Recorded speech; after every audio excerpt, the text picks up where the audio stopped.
7.5 months I was gone. It was the toughest thing I ever had to do in my life, I'm telling you.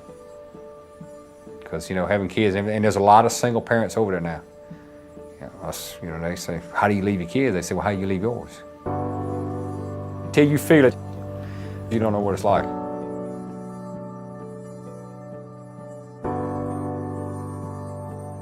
I was on R&R from Iraq. I was gonna go home for 15 days. I picked the date so I could be home for Zachary's birthday on the 15th. I seen Brad, he was sitting there. And that woman said, welcome on a military flight, and about 4 or 5 people clapped out of probably 75 people. So, you know, I started talking with Brad. And he was real interested in the military. I told him that I was heading home on R&R and we were going to Great Wolf Lodge because it was my 9-year-old's birthday. He was looking through a finance book. And he said, yeah, he's learning how to do finance. And I kind of looked at him, I didn't say a whole bunch, you know. I said, okay. He said, do you mind signing my book so I can send you a card? And he opened the book up and I wrote my address in the back. So I figured, you know, I really didn't think nothing about it, I'm gonna be honest with you.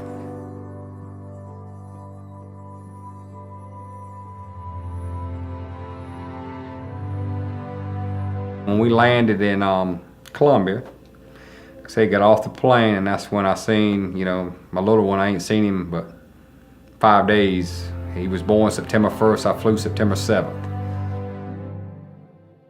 When my husband walked off the plane, there's no words to describe relief that he was safe, and just the joy of seeing my kids look at their dad.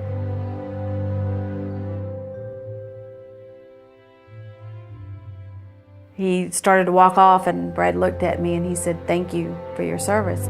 I was very amazed because it's always an honor to have somebody to tell me, you know, thank you for my husband's service, because I'm proud of him, and I'm honored that people are proud of him also.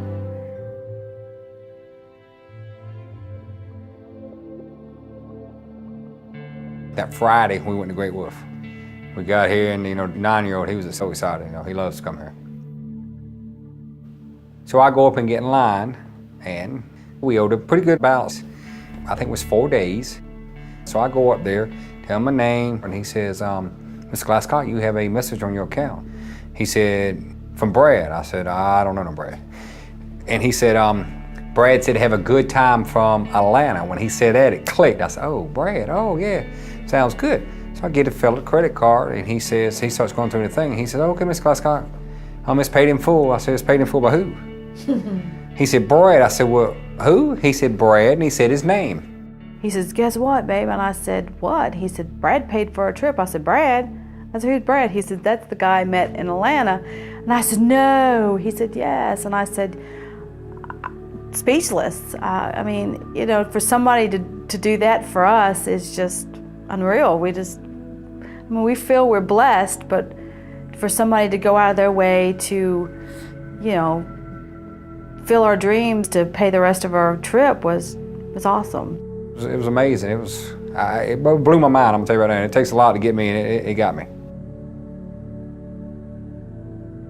It's nice to know that people other than military look at us and say, hey, you know, we appreciate what you do. Because to sit there every night and you make your silent prayer to the Lord and you say, please bring my husband home in one piece, it's, you know, it's hard to wonder if he's going to make it through and if you're going to be okay.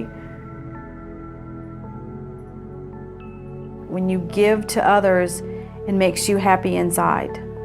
One person at a time, that's all it takes. And that's what I believe, one person at a time. So I say thank you to Brad, because he's our one person.